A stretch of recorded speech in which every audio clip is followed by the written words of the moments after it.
Buat kalian menonton video ini, kalian menjadi orang pertama yang mengetahui alur cerita Boruto Time Skip, di mana cerita Boruto semakin mendebarkan dan tentunya sangat menarik untuk dinikmati. Di video ini, admin akan memberikan spoiler manga Boruto Chapter 4. Admin bersumberkan dari beberapa teori dan spekulasi, kemudian admin jadikan dalam bentuk cerita, agar kalian lebih nyaman menikmati video ini. Dan di video ini, adalah part lanjutan dari cerita sebelumnya. Jika kalian belum menonton jalan cerita kemarin, admin sarankan untuk tonton terlebih dahulu, agar ceritanya dapat dimengerti dengan baik. Kalau begitu, langsung saja kita ke ceritanya, let's go!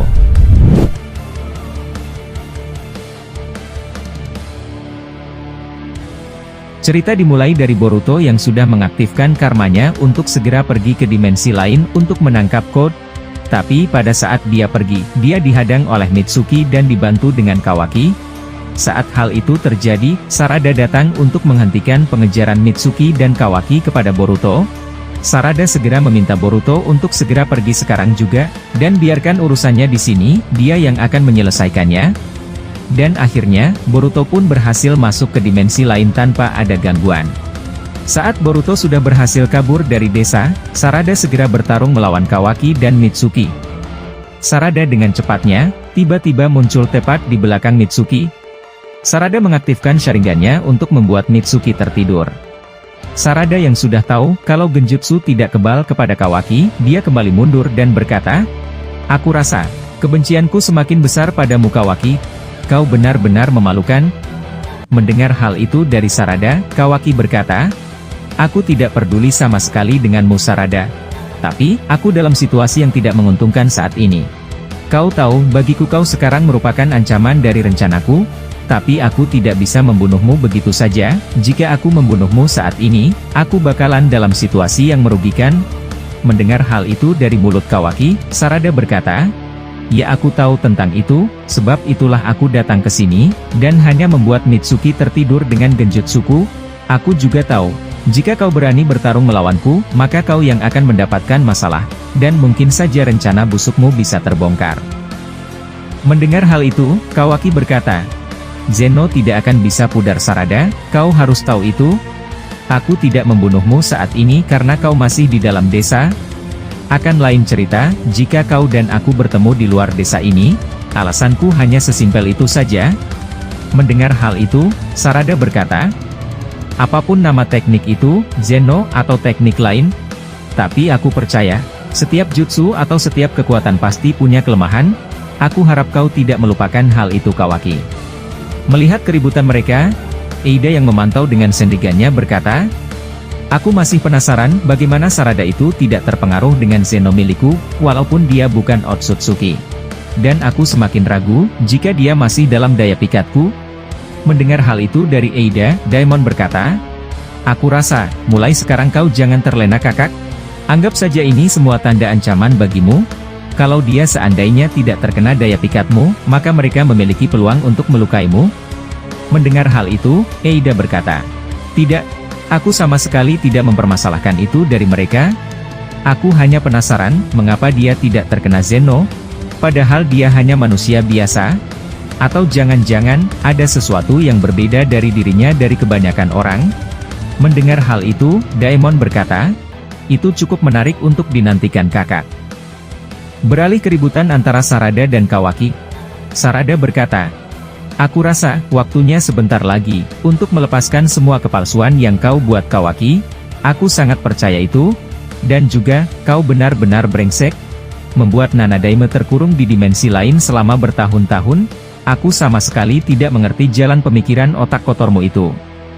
Mendengar hal itu dari Sarada, Kawaki berkata, "Sarada, aku tidak mau banyak bicara apapun padamu, tapi aku akan mengingatkanmu akan satu hal.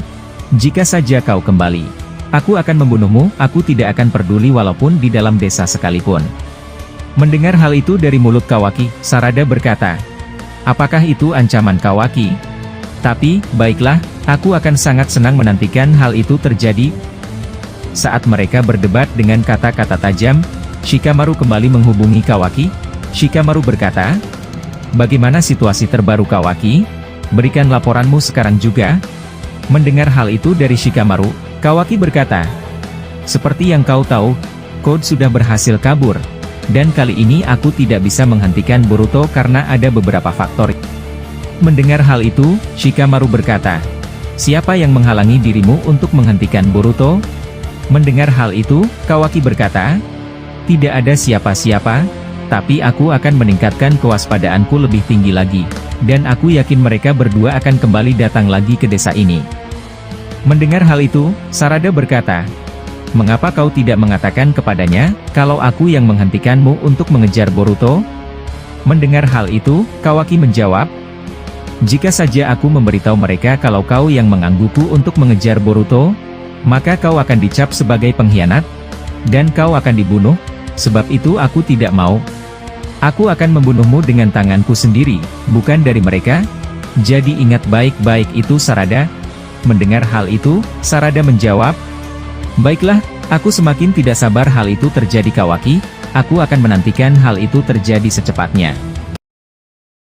Setelah itu Kawaki kembali berkata, "Mungkin, aku akan mengatakan ini untuk yang terakhir kalinya untukmu Sarada. Siapapun yang mencoba untuk melindungi Boruto dari genggamanku, aku akan membunuh mereka semua, termasuk ayahmu, yaitu Uchiha Sasuke." Mendengar hal itu, Sarada menjawab, "Apa? Beraninya kau berkata seperti itu, dasar bajingan. Aku akan menunjukkan padamu kekuatanku yang sebenarnya, dan aku bisa memastikan, kalau kau akan kaget melihatnya." Setelah Sarada berkata seperti itu, Shikamaru menghubungi Sarada dan Kawaki. Shikamaru berkata, "Hei, hentikanlah perdebatan kalian berdua sekarang juga. Daripada kalian ribut, bantu shinobi lain untuk mengusir semua Sumeaka Code yang masih tersisa." Setelah Shikamaru berkata seperti itu, akhirnya perdebatan panjang antara mereka berdua berakhir. Ketika itu Sarada berkata kepada Kawaki, "Aku titipkan Mitsuki padamu, genjutsuku akan berakhir tidak akan lama lagi. Setelah itu dia akan bisa bangun normal seperti biasa." Mendengar hal itu, Kawaki berkata, "Pergilah dari hadapanku sekarang juga. Dasar Uchiha menjijikan." Di sisi lain, Boruto yang sudah masuk ke dimensi lain milik Jigen. Dia tiba-tiba mendapatkan serangan dari Sumeaka Code. Boruto yang melihat serangan tersebut, langsung menebas Sumeaka itu menjadi dua bagian. Setelah Boruto melakukan itu, katak yang bersembunyi di balik jubahnya berkata, "Aku harap, kau tidak membuat keributan di sini Boruto. Jika saja Code mengetahui kita sudah masuk ke dalam dimensi ini, kita bakalan kerepotan." Mendengar hal itu, Boruto berkata, "Baiklah, aku akan menyembunyikan identitas cakraku, agar si bodoh itu tidak merasakan hawa keberadaan kita di sini." Tampak dari jauh, Boruto melihat Code yang sedang kesakitan dengan memegang perutnya hendak mendekati Jubi. Boruto melihat pemandangan yang mengerikan, dia melihat kakek tua berubah menjadi pohon akibat ulah Code dengan Sumeakanya. Saat itu Boruto yang melihat kondisi Jubi yang sebenarnya merasa khawatir. Boruto dapat melihat Jubi dari mata katak yang bersembunyi di balik jubah Code. Saat itu Boruto berkata, "Ini benar-benar gawat, si bodoh itu benar-benar menguras habis cakra Jubi sampai seburuk ini."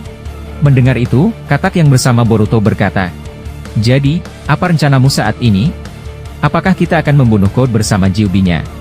Eida yang bisa melihat segalanya, memperhatikan gerak-gerik Boruto yang sudah masuk ke dimensi milik Jubi Jigen.